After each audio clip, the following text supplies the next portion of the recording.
Hey guys, welcome to Smoke Trails Barbecue, the channel that's all about improving your barbecue skills so you can have more fun and cook tastier food on smokers like the Pit Boss 456D. In this video, we're gonna cook some beef jerky up in the Pit Boss 456D, so stick around because I'm gonna show you exactly how I made this. All right guys, the first thing you need to do is select some good beef for your jerky. In this case, I am using a top round roast.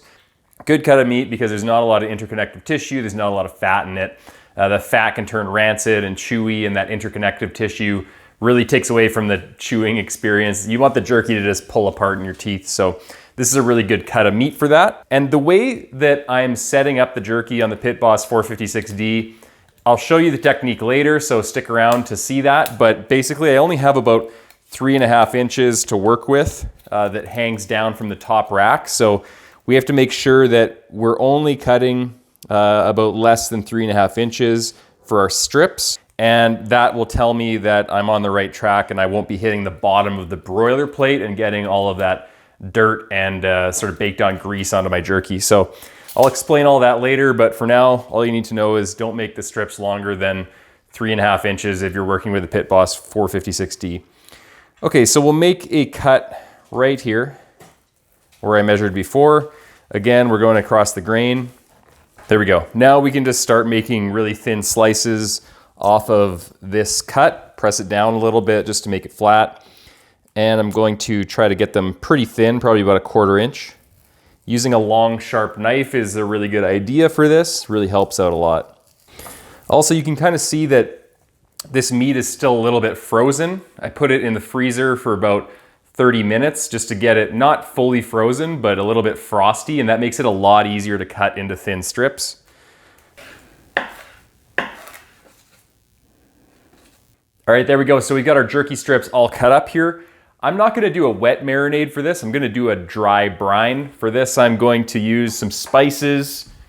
I'm gonna use some Kosmo's Q Honey Chipotle Killer Bee.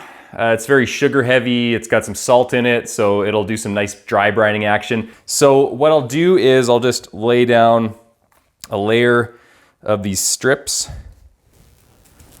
and take your whatever dry rub you want to use, and you'll just sprinkle it on.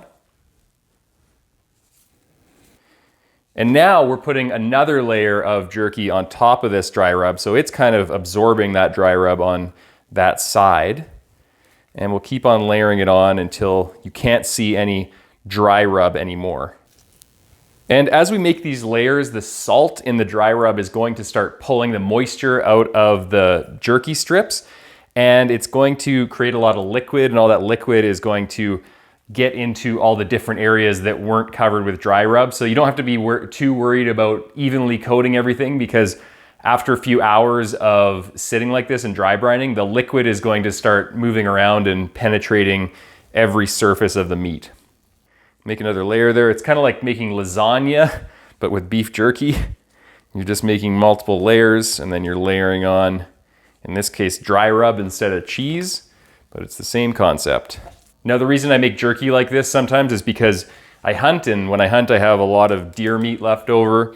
So what I'll do is I'll make a dry brine just with scratch ingredients, and then I'll add some Prag powder or sodium nitrite to cure the actual jerky so that I can actually take it out hunting with me next year that I go, and it lasts a long time out of the refrigerator.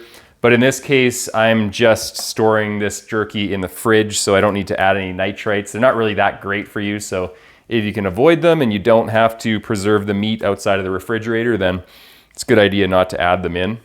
Okay, there we go. So now what I'm gonna do is I'm going to put another layer of saran wrap underneath this jerky.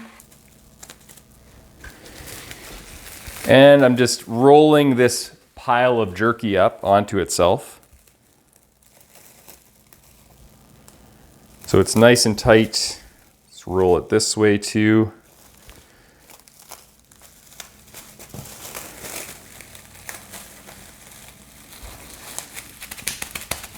And now I'm putting it on the other layer of saran wrap to cover the other side.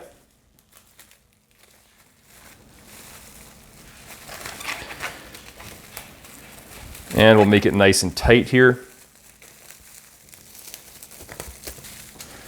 All right, there we go. So we've got a nice package of the jerky now. We're gonna put this in a bowl and then we're gonna leave it in the fridge for a minimum of 4 hours, but preferably you're gonna wanna leave it overnight.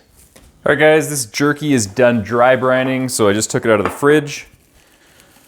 Get it out of this bowl here. And I'm gonna lay down some paper towel because there's gonna be some liquid that is going to come out of this jerky. So we'll open this up. All right, wow, looks really nice. So it's got like a really nice red consistency now. That Kosmo's Q rub has started to sort of pull out some moisture and it smells good. It's changing color a bit, so you can tell that all that salt in that dry brine is doing its work. So now we are going to put it on the rack for the Pit Boss 456D. And this is kind of the fun part because it's a little bit interesting. The 456D has an upper rack. And what I've done is I've sort of taken some bamboo skewers and I've soaked them overnight. And what I've done is I've just like made a lattice work of bamboo skewers, and then I've sort of poked some going outwards. So it's gonna sit like this at the back of the 456D, sit like this, that's a better angle. And these are gonna be facing the front. So I've cut these so there's only about 6 inches here because you only have about 6 inches of clearance from this part to the edge of the front door of the Pit Boss 456D. So there's a couple ways to do this. You can just interweave some bamboo skewers, being careful not to snap them, and that's why it's important to soak them. And another way you can do it is you can take a skewer that you've pre-cut so it doesn't go too long in the front, and you can just start putting these pieces of jerky on it like this, all the way to the back. All right, let's try that. And then you can just feed them through the little grate here so that each piece of jerky is kind of going through its own little grate. There we go. And the weight of the jerky at the back is gonna hold the skewer down. So that's another way of doing it. It's really up to you. And after that, we're gonna put our jerky on the Pit Boss 456D. We're going to set it to the smoke setting, so the lowest setting you can get. And then we're gonna leave it for probably about 4 hours, 4 to 5 hours, depending. We're gonna check back on it every hour just to see what the progress is like.